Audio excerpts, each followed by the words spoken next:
أعوذ بالله من الشيطان الرجيم నేను శపించబడిన బహిష్కరించబడిన శైతాన్ నుండి రక్షణ పొందటానికి అల్లాహ్ శరణు వేడుకో. وإذا أذقنا الناس رحمة من بعد ضراء مستهم إذا لهم مكر في آياتنا قل الله أسرع مكرا إن رسلنا يكتبون ما تمكرون. మరియు మానవులకు ఆపద కలిగిన పిదప మేము వారికి కారుణ్యం రుచి చూపిస్తే వెంటనే వారు మా సూచనలకు విరుద్ధంగా ఎత్తుగడలు వేయడం ప్రారంభిస్తారు. వారితో అను, ఎత్తుగడలు వేయటంలో అల్లాహ్ అతి శీఘ్రుడు. నిశ్చయంగా మా దూతలు మీరు చేసే ఎత్తుగడలన్నింటినీ వ్రాస్తున్నారు. هو الذي يسيركم في البر والبحر حتى إذا كنتم في الفلك وجرين بهم بريح طيبة وفرحوا بها جاءتها ريح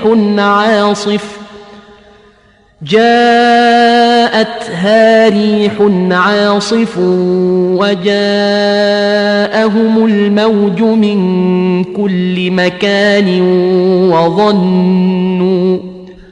وظنوا أنهم أحيط بهم دعوا الله مخلصين له الدين لئن أنجيتنا من هذه لنكونن من الشاكرين.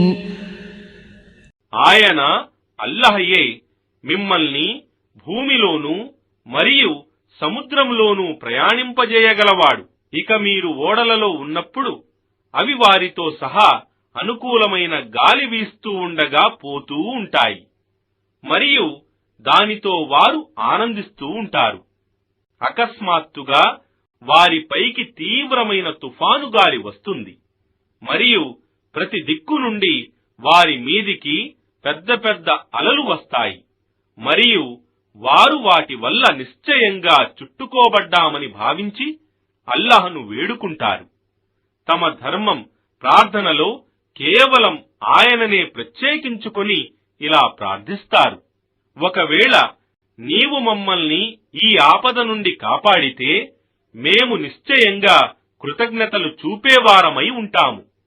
فلما أنجاهم إذا هم يبغون في الأرض بغير الحق يا أيها الناس إنما بغيكم على أنفسكم متاع الحياة الدنيا ثم إلينا مرجعكم فننبئكم بما كنتم تعملون.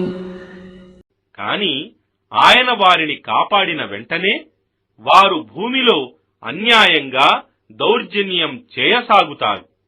ఓ మానవులారా, నిశ్చయంగా మీ దౌర్జన్యాలు మీకే హాని కలిగిస్తాయి.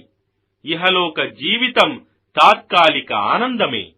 చివరకు మీకు మా వైపునకే మరలి రావలసి ఉన్నది. అప్పుడు మేము మీరు చేస్తూ ఉండిన కర్మలన్నీ మీకు తెలియజేస్తాము.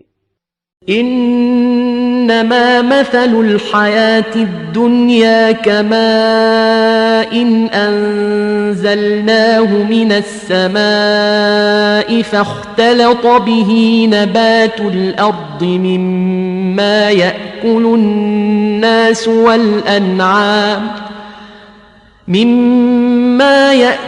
الناس والأنعام حتى إذا أخذت الأرض زخرفها وزينت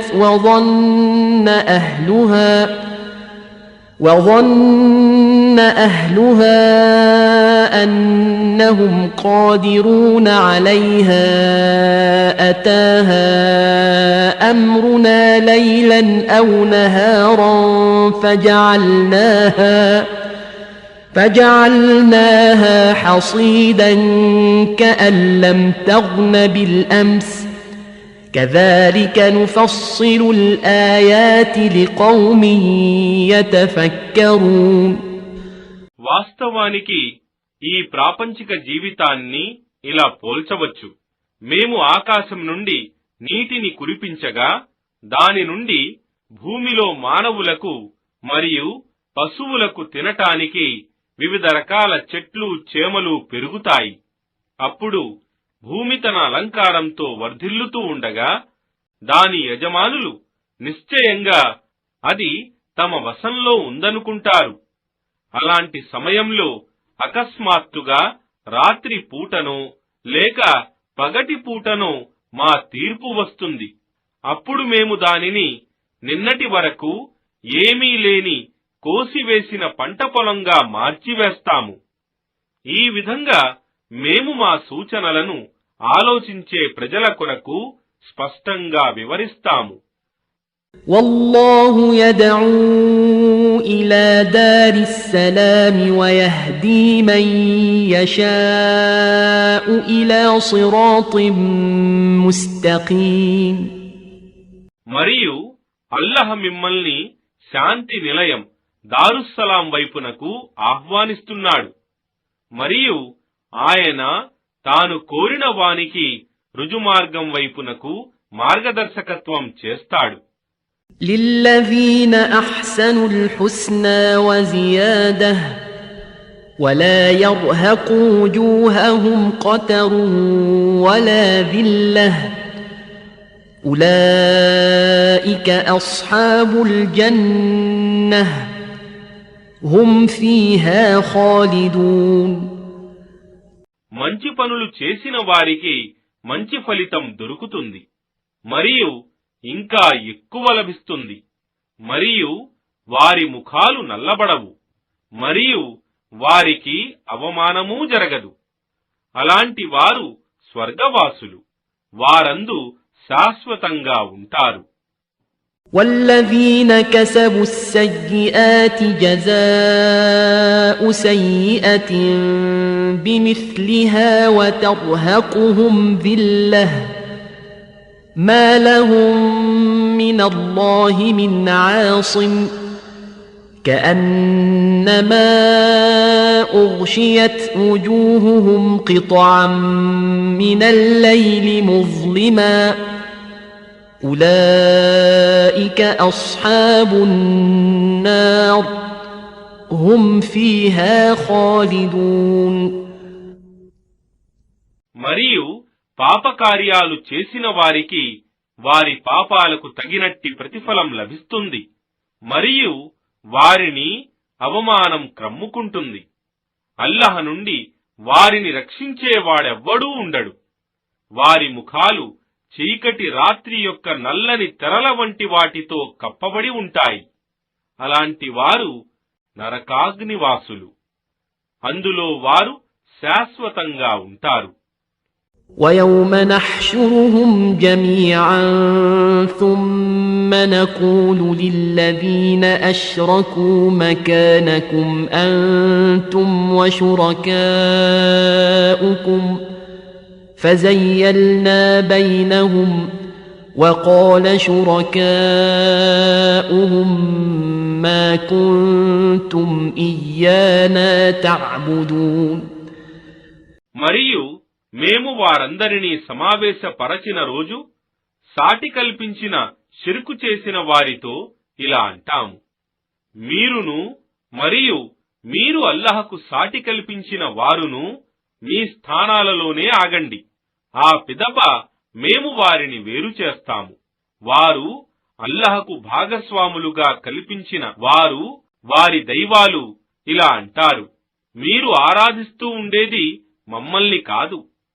فكفى بالله شهيدا بيننا وبينكم إن كنا عن عبادتكم لغافلين ఇక మీకు మరియు మాకు మధ్య అల్లహ సాక్ష్యం చాలు. నిశ్చయంగా మీరు చేస్తూ ఉన్న ఆరాధన గురించి మాకు ఏమాత్రం తెలియదు. هنالك تبلو كل نفس ما أسلفت وردوا إلى الله مولاهم الحق وضل عنهم ما كانوا يفترون అక్కడ ప్రతి వ్యక్తి తాను ముందుగా చేసి పంపుకున్న కర్మలను తెలుసుకుంటాడు. అందరూ తమ వాస్తవ యజమాని అయిన అల్లహ వైపునకు మరలింపబడతారు. మరియు వారు కల్పించుకున్న బూటక దైవాలన్నీ వారిని వీడిపోతాయి.